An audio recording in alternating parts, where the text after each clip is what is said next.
जंगल में रह जयाम आदिवासी जंगल रखवाला रे।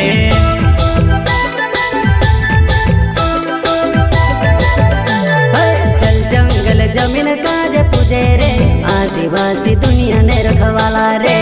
बाप देव खतरी काज पूजे रे आदिवासी सबसे निराला रे।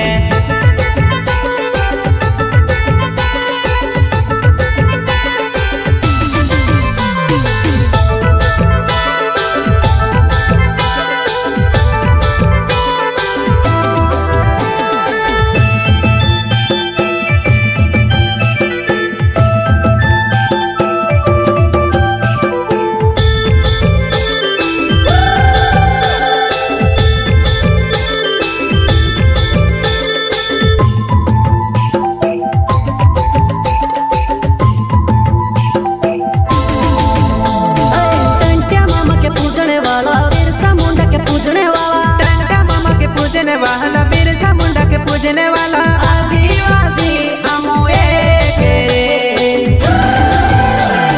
हाथों में धोंदेली बिलखा वाला रे आदिवासी जंगल रखवाला रे। आदिकाल से जंगल में रह जयाम आदिवासी जंगल रखवाला रे।